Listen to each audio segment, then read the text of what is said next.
पालकांनी नक्कीच या बातमीकडे लक्ष द्यायचंय. आपलं मूल नेमकं कुठं खेळतंय, नेमकं काय करतंय हे नक्कीच बघायला हवं. झालेली घटना ही टिटवाळ्यामधली आहे. टिटवाळा म्हणजे तेच कल्याण जवळचं टिटवाळा.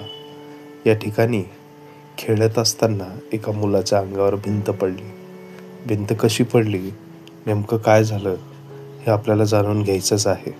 परंतु हा व्हिडिओ जर तुम्ही यूट्यूब शॉर्ट्सला बघत असाल तर नक्की खाली क्लिक करा.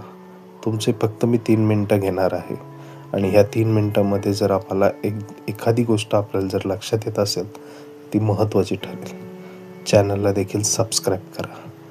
बघा, टिटवाळ्यामध्ये एक शाळा आहे, KBK इंग्रजी माध्यमाची एक शाळा आहे. आणि या माध्यमाची जी शाळा आहे याचं जे वॉल कंपाऊंड आहे, तर या वॉल कंपाऊंडच्या शेजारीच एक चाळ आहे. या चाळीमध्ये, चाळ म्हटलं की बरेचसे कुटुंब आले, लहान मुले आली. ही लहान मुले खेळत होती. चाळ आणि वॉल कंपाऊंड याच्यामध्ये एक अरुंद अशी बोळ होती. भिंत ही बऱ्याच दिवसापासून खचलेली होती आणि थोडीशी चाळीच्या दिशेने झुकलेली देखील होती. हे बऱ्याचदा चाळकरी नागरिकांनी शाळेच्या निदर्शनास देखील आणून दिलं.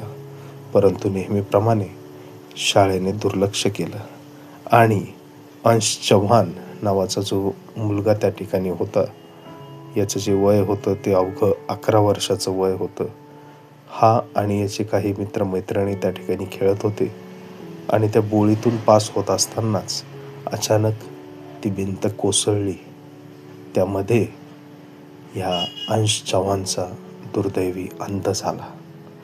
बाकीच्या मुलांना देखील गंभीर दुखापत देखील झाली, परंतु त्यांच्यावर उपचाराअंती त्यांना बरं करण्यात आलं. परंतु आज अंश चव्हाण हा आपल्यामध्ये नाहीये. नक्कीच ही एक चटका लावणारी एक्झिट आहे असं आपल्याला नक्की मानता येईल. त्यामुळे आपली मुलं कुठं खेळत आहेत, वेळीच लक्ष देणं गरजेचं आहे. आपल्या आजूबाजूला अशा काही भिंती असतील, पडक्या इमारती असतील, मुले तिथे खेळत असतील, प्रशासन लक्ष देत नसेल, आता नक्कीच त्या भिंतीवर काम होईल. आता नक्कीच ते वॉल कंपाऊंड सुधारलं जाईल. आता नक्कीच सगळ्या गोष्टी होतील. का? कारण की आता कोणाचा तरी एक जीव गेलाय.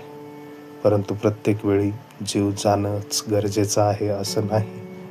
आज अंश चव्हाणचा जीव गेलाय, कदाचित उद्या आपल्या घरातल्या कोणाचा जाऊ शकतो. त्यामुळे वेळीच आजूबाजूला आपल्या चौकशी करा.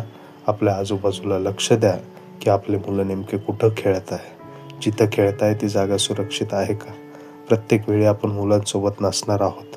त्यामुळे हा व्हिडिओ जास्तीत जास्त व्हायरल करा आणि प्रत्येकापर्यंत हा व्हिडिओ पोहोचवा.